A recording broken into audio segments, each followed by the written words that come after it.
Blah blah blah blah blah. It's been a while. Blah blah blah blah blah. Sea virus. Blah blah blah blah blah blah blah blah blah blah blah blah blah. So everyone, welcome to another episode of the Variety Pack, a show where I talk about 3 things from the internet. It's like a web anthropology series similar to Down the Rabbit Hole, but garbage. So just sit back and enjoy. I mean, you guys are in quarantine, so you don't got much of a choice, do ya? You're stuck with me. Douglas Serene, aka Ask a Ninja, started out around 2005. That's right, the early days of YouTube. A literal wild west of content. No trending section, no corporate or government meddling, just content. Oh, I'm sorry. Anyways, his content was just him dressed up as a ninja, answering questions sent in by his viewers. His responses were usually over-the-top stereotypes of Hollywood ninjas. Ninjas are an important part of the eco-bio-deathosphere. It's very Lion King. If you kill all the wolves, you're gonna have a crap load of bunnies. And by bunnies, I mean stupid people. And it's really sad when a ninja dies. A ninja funeral is everybody wears black, just a big chorus of bagpipes. And they usually play something by Johnny Mathis. I used to binge watch his vids a lot around '06. I was super into ninjas as a teen. Hell, I used to watch those old FMB Hell videos where people would play audio of old comedians with 240 videos of Naruto. He would continue to make his Ask a Ninja series for about 6 more years. Between that time, Doug would do annual events called Day of the Ninja, and guest appearances on G4 TV's Attack of the Show and Mythbusters, respectively, as well as doing his own podcast. There was also a possible reference to Ask a Ninja in the regular show episode Go Viral.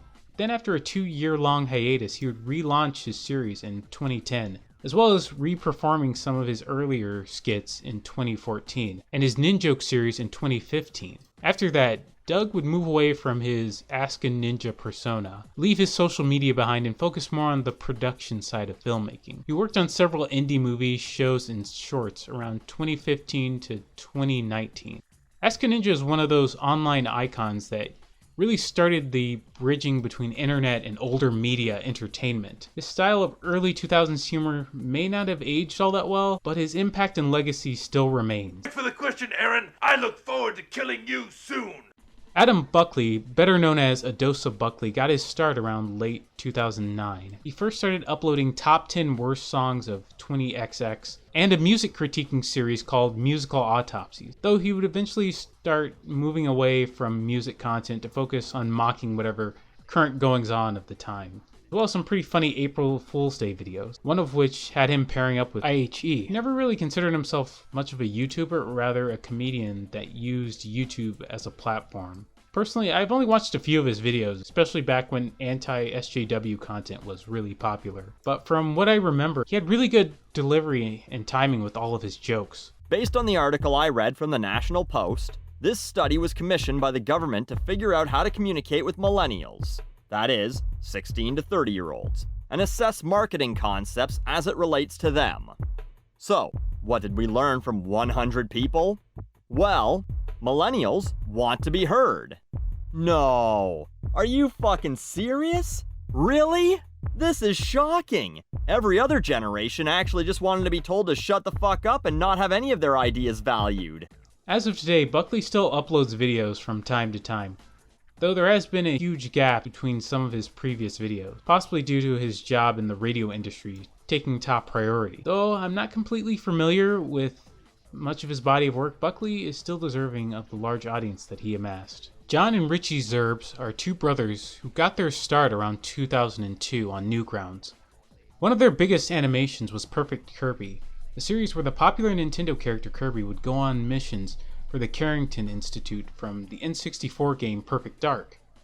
I knew next to nothing about the Perfect Dark series, but you don't really have to. The story is easy to follow, and while some of the jokes are a bit dated and the voice acting isn't too great, the first 3 parts, there was a few lines that still really land.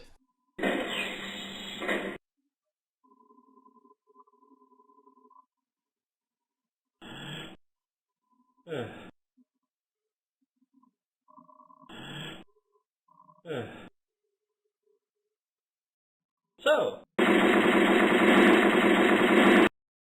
web series ran for until 2003, as well as several shorts made afterwards. Around 2006 and 2007, Ritchie began to work on a Perfect Kirby Episode 4, while balancing school and other animation projects. He even planned to develop a Perfect Kirby Flash game to go with it. But as the years went by, less and less updates were added to their site before finally going dark completely around 2015. I actually got in contact with John a while back and asked what happened. Did everyone move on or did something else occur?